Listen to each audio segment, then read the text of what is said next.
mini me here with the Royal Purple Mini, and I did a couple things to that. I was just going to go over that in this video, and I also didn't go over the updates to Royal Purple here, the G-Speed build. I haven't gone over the updates to that since I had it out and did a couple things to it. But this thing here, I'll go over a little bit first.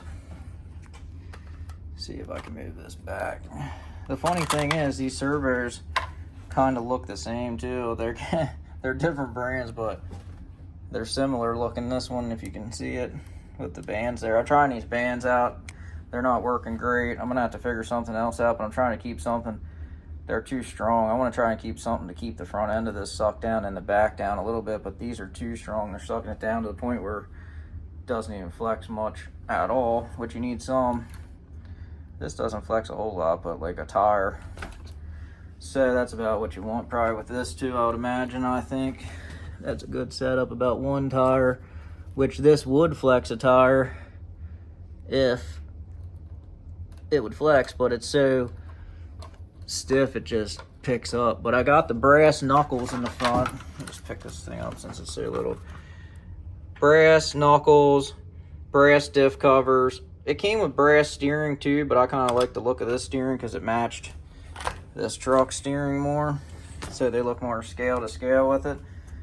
But it's the Endura carbon fiber chassis on this thing, and I got the Endura servo mount on it now since the last video I had there at Sam Lewis Park. So I'm gonna try and get this thing. Oh, I got actually the 5mm hexes too on this, so it's a lot wider than it was at Sam Lewis. So this thing's probably gonna do decent over there now. I'm about to try it out when the weather breaks, but it's gonna rain all week here supposedly. So here we are with the G-Speed.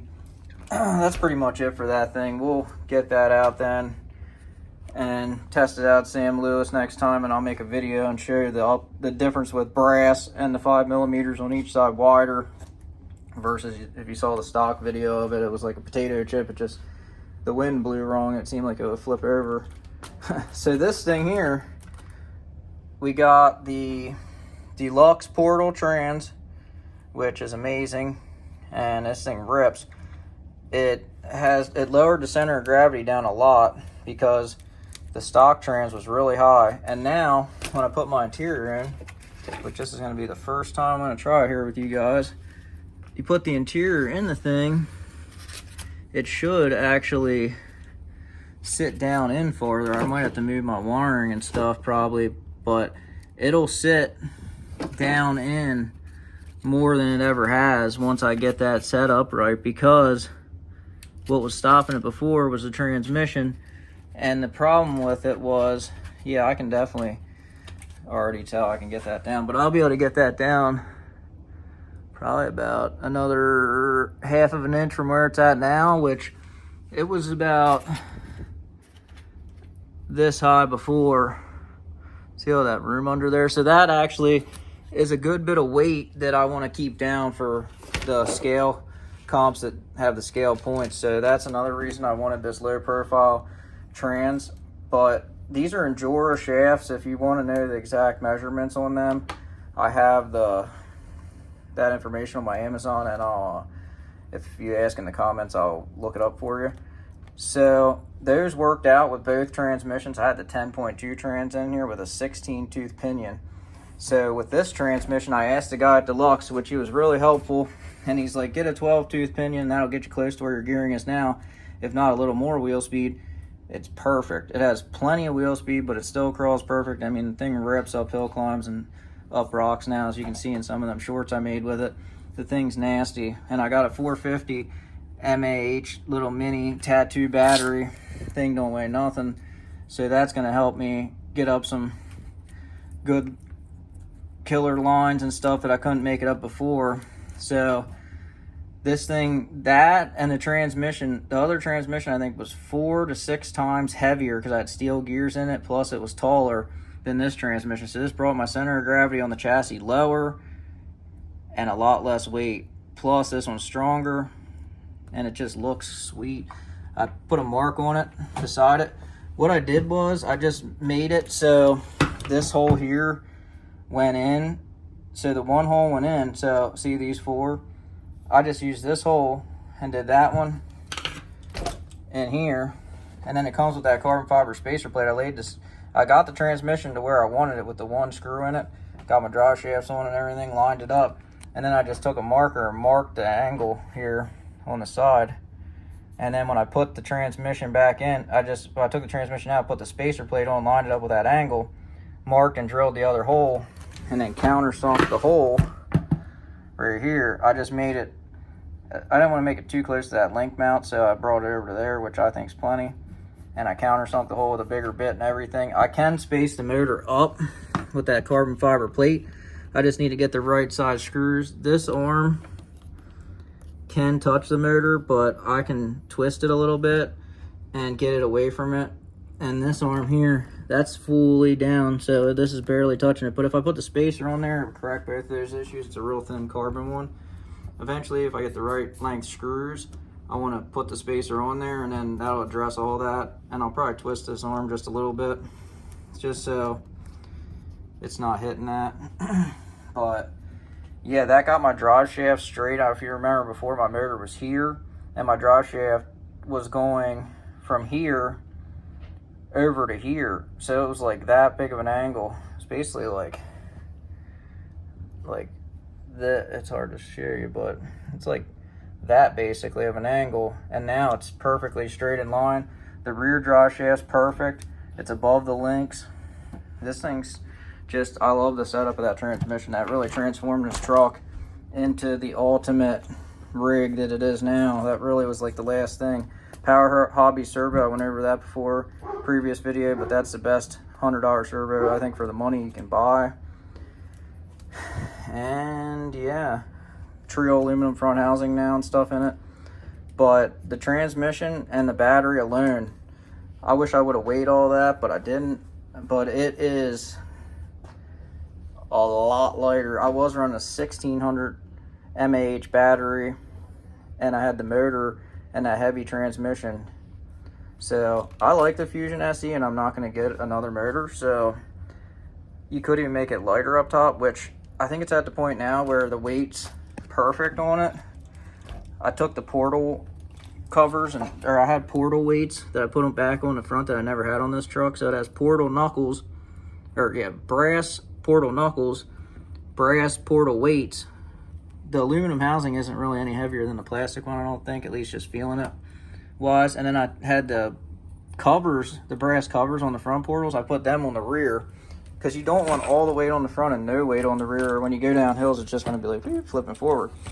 Here's another trick that I'll show you that I do with this truck that really helps a lot in comps for rollovers. Okay, set your bumpers up to where your truck will stand up, because if you don't have it like that, your truck will flip easily. See, this one stops it way before it just stops it. Like this thing to flip forward, it'll go the whole way to here and it'll come back and it'll just fall down. Like if I don't hit anything, look, if it drops off something and you go the whole way to here, that's straight up on the whole stinger. Watch now, if I let go of it, drops down. Back same way, it's up on there, but if it rocks back hard, it won't even flip back, it'll flip down. That's a trick, and that's a good thing to know. I didn't know that right away, but I figured it out along the way.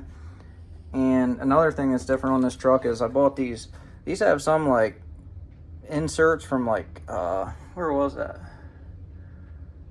I want to say he said like England or somewhere.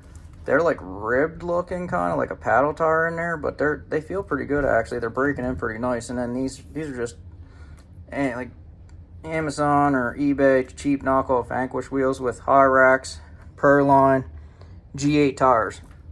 And I think I have Banff inserts coming, and I'm gonna try them in these probably with the G8 compound tires on. And then I'm going to put the Predator compound tires back on these rims to sell them or to use them on a future build to something else. But then I might just do these rims back on the Hyrax tires with whichever inserts work the best, because these rims go with the color of the truck better than the silver. Silver kind of looks cool, but I put so much time into making this thing look cool, I kind of want it to go together still, you know. It's either that, or I was thinking about possibly building another body, since this body is already set up to be scaled out with like the little roll bar and this and the sleeping mat and stuff. I was thinking about just building another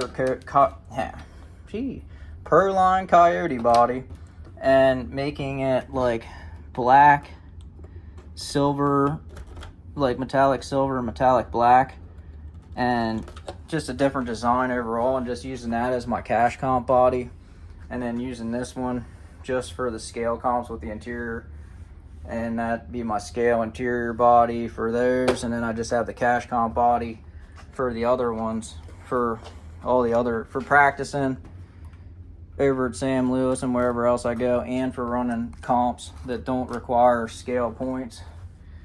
But I wish I would have had the black rock pirate sticker. I still need to get one of them. I want to see if somebody has one, because that would be perfect. This is a white one.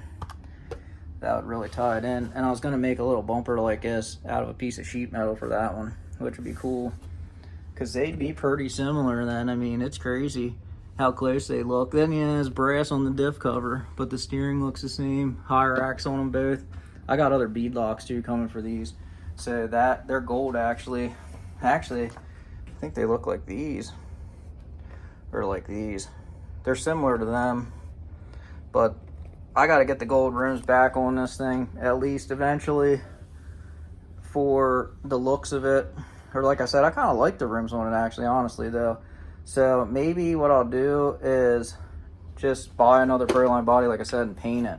But I want to do something different. I thought about doing like either flames, or like maybe silver like pinstriping on the sides, and different design than this on the top here. Maybe I'll like pinstripe this part of the hood off, or like pinstripe it just like that V right there, and then paint this section like the different color, and then maybe pinstripe the roof too, and then paint that section a different color too. Maybe, I'm not sure. I could do this like a flat black, and then do the rest of the truck like do this silver, the insert silver, and the inside of this silver, and then the rest of the truck metallic black. I'm thinking that might be pretty cool looking, but it pretty much matched with my one buddy's truck a little bit. His is like a two-tone OBS truck, but he just did basically all black, metallic, and then silver from here down like they were from the factory.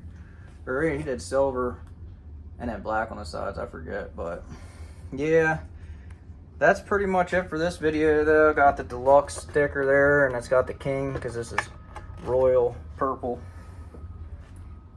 So soon to come though will be the video of this thing driving with brass on. I think I can make some of them 110 scale lines over at Sam Lewis with this thing now, the way it's set up. I think with a little bit of tweaking yet, it's going to go pretty good. We will see. But thanks for everybody who's subscribed already to my channel. Appreciate it. I think I'm almost at 500 subscribers. I need to get like 1,500 more hours watched, and then I'm basically monetized at that point. So thanks for all the support, and stay tuned. And if you want to see any kind of different stuff, that's why I figured this would be a kind of a different channel, because I got RC crawlers, I got dirt bikes, Harley Dyna content, Honda Grom content. We got Ford Highboy, F-250 builds, Jeep Cherokee off-road stuff, S13, Coupe with RB, 180SX with SR20. Like, we can make videos, all kinds of stuff. So more videos to come, plus guns. Got guns too. We can make videos with them too. So just let me know what you guys want to see, and if you have any questions about anything, I'll be glad to answer it. Have a good one.